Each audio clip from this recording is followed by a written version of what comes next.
অভিনন্দন এই বঁটা পোৱাৰ বাবে। মোৰ আপোনালৈ এটাই প্ৰশ্ন এইটো কেনেকুৱা ধৰণৰ এটা মানে হেৰি পাইছে স্থান পাইছে আৰু এনেকুৱা আপোনাৰ ওচৰত উদীয়মান যুৱক আছে নেকি যিয়ে এই ক্ষেত্ৰত আগবাঢ়ি আহিছে? প্ৰথম কথা হ'ল কি যে 2000 চনৰ 15 নৱেম্বৰত নাচটোৰ স্বীকৃতি পাইছিল। তাৰ আগতে কিন্তু সত্ৰীয়া নৃত্যৰ ইমান নৃত্যৰ প্ৰতি ইমান আগ্ৰহ নাছিল। তাৰপাছত যথেষ্ট আগ্ৰহ বাঢ়িল। এতিয়া অসমত বহু হাজাৰ আছে সত্ৰীয়া নৃত্যৰ ছাত্ৰ ছাত্ৰী আৰু এতিয়া অসমৰ প্ৰায়বিলাক ল'ৰা ছোৱালী বা প্ৰায়বিলাক অভিভাৱকেই সত্ৰীয়া নৃত্যৰ শিক্ষা দিয়াত শিক্ষা লোৱাত আগ্ৰহী হৈ উঠিছে।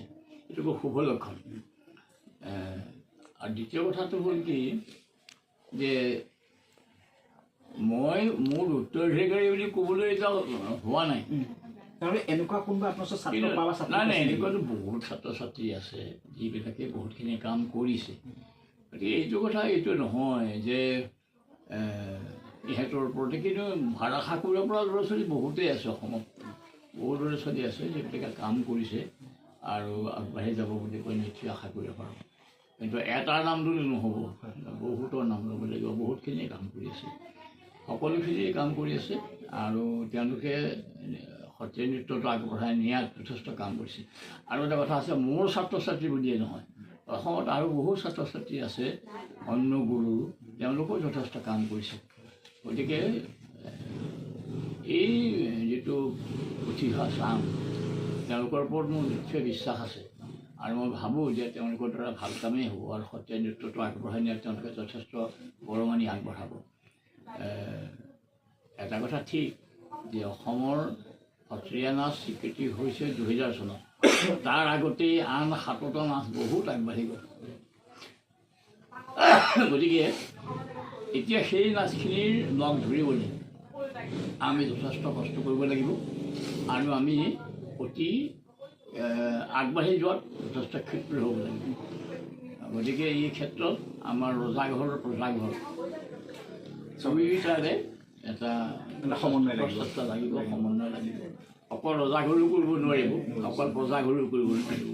গতিকে ৰজাঘৰ প্ৰজাঘৰ সকলোকে মই এটা অনুৰোধ কৰিছোঁ যে এইটো দিশত আগবাঢ়ি যোৱাত একত্ৰিত হৈ যাতে আগবাঢ়ি যায়।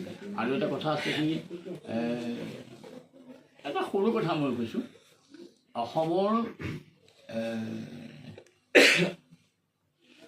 অসম চৰকাৰে তুলি দিনে অম্বুবাচী মেলাৰ নামত যথেষ্ট পইচা খৰচা কৰে। কিন্তু সেইটোত অম্বুবাচী মেলা কৰাৰ পাছত তাৰ একো নাথাকে। সাধু আহিলে আৰু বহিলে, খালে বলে গুচি গ'ল। কিন্তু উৰিষ্যাৰ টুৰিজিমে এনে এখন কিতাপ উলিয়াইছে ওডিচী নাচৰ ওপৰত, হাতত ধৰি ভাল লাগে।